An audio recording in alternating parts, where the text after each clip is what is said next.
kita menggunakan obat-obatan kimia seperti antibiotik tidak sesuai dengan resep dokter ataupun diresepkan tapi tidak habis, itu akan membuat anak kita menjadi resisten terhadap obat yang baru diminumnya itu.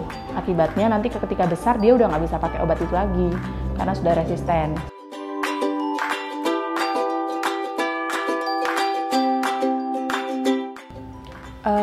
Kalau misalnya penggunaan obat kimia sendiri pada bayi itu tergantung dengan indikasi medis dari bayi tersebut. Kalau misalnya memang yang perlu diedukasi terutamanya adalah orang tua, apakah kondisi ini diperlukan obat medis atau tidak. Biasanya untuk bayi dan balita yang membutuhkan obat medis, biasanya yang dia mengalami demam tinggi selama 3 hari berturut-turut ataupun bisa stabil naiknya ataupun naik turun kayak gitu.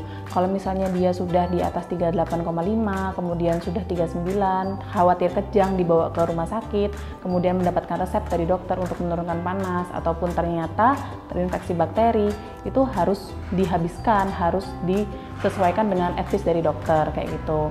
Tapi kalau misalnya hanya demam, kan kalau misalnya untuk bayi, balita, ketika orang tua menyampaikan anaknya demam, kita sebagai tenaga kesehatan harus tahu demamnya itu betul-betul demam, berapa derajat kayak gitu. Kalau misalnya hanya feeling aja, nah itu dia yang berbahaya untuk orang tua. Karena memang untuk bayi dan balita punya standar suhu sendiri, di mana kita menyatakan demam dan tidak kayak gitu. Sebenarnya boleh aja diberikan obat-obatan kimia apabila memang sesuai dengan indikasi dokter. Kalau misalnya tidak ada indikasi, sebaiknya dihindari, terutama untuk anak usia 0-6 bulan. Sangat dihindari sekali kayak gitu. Kalau misalnya seperti sakit-sakitan yang tidak dipengaruhi oleh bakteri, alangkah baiknya untuk menghindari obat-obatan kimia. Karena kalau misalnya kita menggunakan obat-obatan kimia seperti antibiotik tidak sesuai dengan resep dokter ataupun diresepkan tapi tidak habis, itu akan membuat anak kita menjadi resisten terhadap obat yang baru diminumnya itu. Akibatnya nanti ketika besar dia udah nggak bisa pakai obat itu lagi karena sudah resisten seperti itu. Itu sih yang kita hindari dari obat-obatan kimia.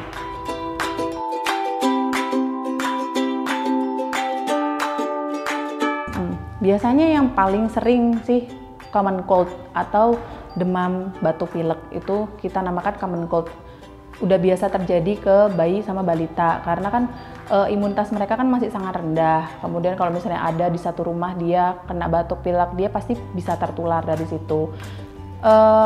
Dari penyakit-penyakit yang parah seperti pneumonia, bronkitis ataupun kayak penyakit-penyakit yang sangat serius itu memang jarang terjadi pada bayi balita kalau misalnya dia nggak punya faktor pencetus di rumahnya kayak gitu. Kayak contohnya kayak tuberkulosis paru pada anak, itu kan sebuah penyakit silent disease yang memang nggak kelihatan, tiba-tiba pada saat dia sudah makan itu berat badannya nggak naik kayak gitu, itu beda lagi ceritanya.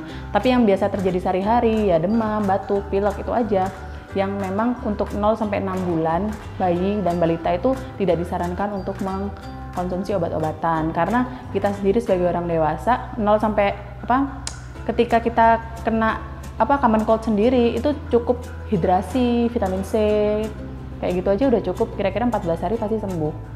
Apalagi ke bayi gitu, kalau misalnya masih netek ya disusukan lebih sering, kemudian pakai obat-obatan luar. Kalau misalnya ada yang bisa membantu dari luar ya dikasih yang dari luar. Pokoknya kita mengurangi banget untuk masuknya obat-obatan kimia kalau dia cuma batuk pilek, demamnya itu nggak nyampe 39,5 dan itu nggak stabil selama 3 hari kayak gitu. Nah, untuk yang memiliki anak-anak nih usia 0-6 bulan khususnya, alangkah lebih baik kalau misalnya tidak memiliki indikasi untuk melakukan pengobatan secara medis seperti infeksi bakteri dan lain-lain, alangkah lebih baik untuk dihindari ya, karena memang kita lebih condong untuk memberikan pengobatan secara alami, seperti kalau misalnya terkena common cold, kita berikan hidrasi yang cukup, ASI yang banyak, ibu sendiri yang lebih terhidrasi dengan baik sehingga bisa mentransfer kepada bayinya seperti itu.